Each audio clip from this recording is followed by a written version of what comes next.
All right, ready for another deep dive? This time, we're going way back, like way, way back. Ancient Egypt back. You got it. Almost 4,000 years ago, to be a little more precise. Pyramids. Pharaohs. Gotta love ancient Egypt. What's on the agenda for this deep dive? Well, we're ditching the tombs and the treasures this time. This deep dive is all about the stories. Ooh, stories. I'm intrigued. What kind of stories are we talking about? We're diving into a tale called The Shipwrecked Sailor. It's from the 12th Dynasty. Ever heard of it? Rings a bell, but honestly, I'm due for a refresher. 12th Dynasty, you said. That's seriously old school. Seriously old school. And you know what's amazing? These stories are like messages in a bottle from across millennia. They give us a peek into how people saw the world back then. Okay, I'm hooked already. So how does this shipwrecked sailor story go? Set the scene for me. Imagine this.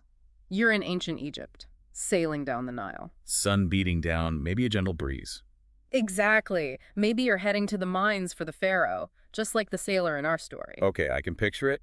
This is no pleasure cruise, though. Yeah. What happens next? Our source material is this incredible book of translated Egyptian tales by W.M. Flinders Petrie.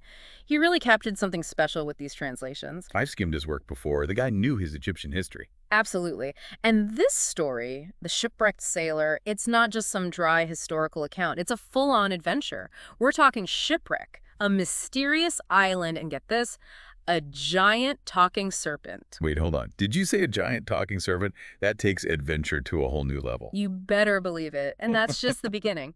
So picture this. Our sailor, he's cruising down the Nile. Everything seems fine. Smooth sailing. You'd think, right? But bam! This megastorm hits. I'm talking waves over 10 feet high. Whoa, now that's a storm. The Nile isn't exactly known for its towering waves. Is there any mention of how the Egyptians would have described a storm like that? Actually, there is. The text specifically says 8 cubits high. Cubits. That takes me back to history class. Remind me, what's a cubit again? Good catch. For those who don't have their ancient Egyptian measurement conversion charts handy, a cubit is roughly the length of a forearm. Ah, right. So we're talking seriously big waves. No wonder this guy gets shipwrecked. Totally. And guess what? Everyone on board, gone, except for our guy. Can you imagine? Clinging to a piece of wreckage tossed around for days. Oh man, talk about a bad day at sea. Understatement of the century. He finally washes up on the shores of this mysterious island. Okay, mysterious island. Every good ancient Egyptian tale needs one of those, am I right? Right. But here's the thing about this island. It's described as this total paradise. Fruit trees everywhere, fresh water, the works. It's almost like the ancient Egyptian version of a deserted island spa retreat. Tempting. But something tells me there's a catch. Ancient Egyptian paradise usually came with a side of beware of something. Bingo. And this something is a doozy. Our sailor encounters the island's resident, a giant serpent, and not just any serpent. Okay, I'm picturing a regular-sized serpent right now. Give me the details. How giant are we talking? The text says 30 cubits long. To put that into perspective, we're talking about a snake almost 50 feet long. 50 feet. Okay, that's not your average garden snake. This is officially terrifying. Terrifying is an understatement, and it gets even wilder. This serpent, he talks. A talking 50-foot serpent. The ancient Egyptians sure knew how to crank up the tension. So what does this chatty serpent have to say for himself? Well, he's not exactly thrilled to have a visitor. Starts off by demanding to know why the sailor is on his island, even threatens to burn him to ashes with his breath. Talk about a warm welcome. Intense. It makes you wonder about how the ancient Egyptians viewed their deities. Was this serpent supposed to be a god, a demon, something in between? That's a great question, and it's something we definitely want to unpack a little further. But first, how about we take a quick break, grab a drink, and then dive back into the story. I'm dying to know what happens next. All right, so last we left off, our poor shipwrecked sailor is face to face with this, well, let's just say it, this terrifying talking serpent who's less than thrilled about having a house guest. Did our sailor manage to escape a fiery demise? Well, let's just say our sailor was clever. He knew how to handle a, let's call it a delicate situation. Oh, so how did he manage to calm down a 50-foot fire-breathing serpent? I'm on the edge of my seat here. He appealed to the serpent's ego, of course, praised his power, promised to spread the word about this incredible being when he got back home. A classic case of flattery getting you everywhere, even on a mysterious island with a talking serpent. Smart move. But there's more to this serpent than meets the eye, right? He wasn't just any serpent, if I recall correctly. Oh, absolutely not. This wasn't just some giant reptile hanging out on a deserted island. This serpent, He was the ruler of Punt. Punt. Okay, now we're getting into some serious ancient history. For those of us who might not be experts in ancient geography, what was Punt? Why was it such a big deal to the Egyptians? Punt was like this land shrouded in mystery. Think frankincense, ebony, gold, all the good stuff.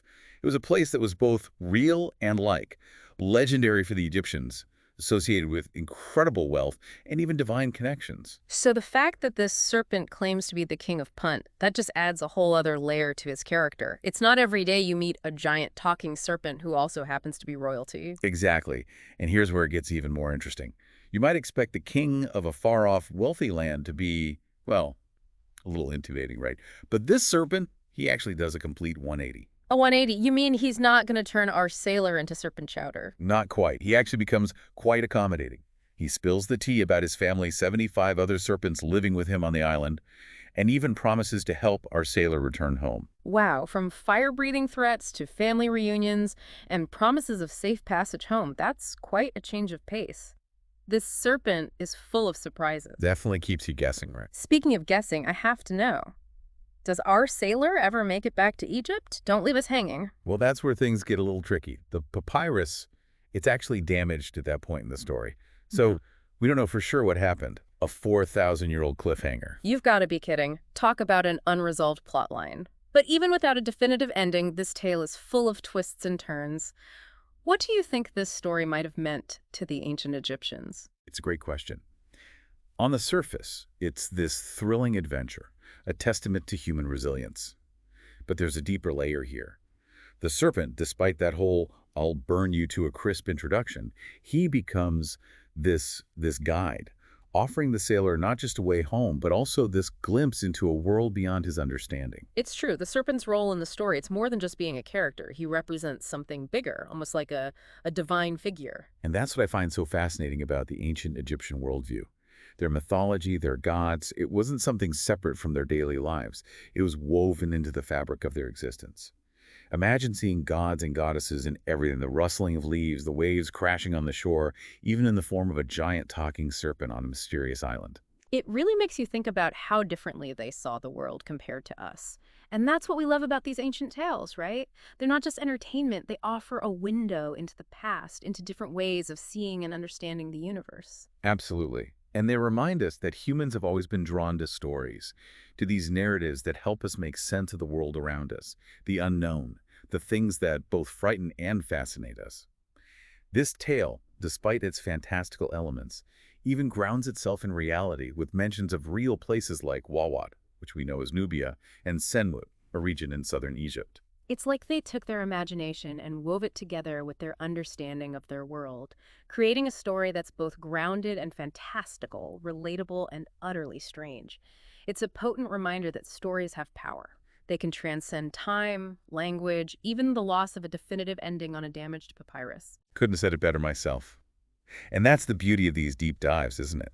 We uncover these fascinating fragments of the past, piece together the narratives, and hopefully walk away with more questions than answers. And a renewed sense of wonder, perhaps. Exactly. A sense of wonder and a thirst for more.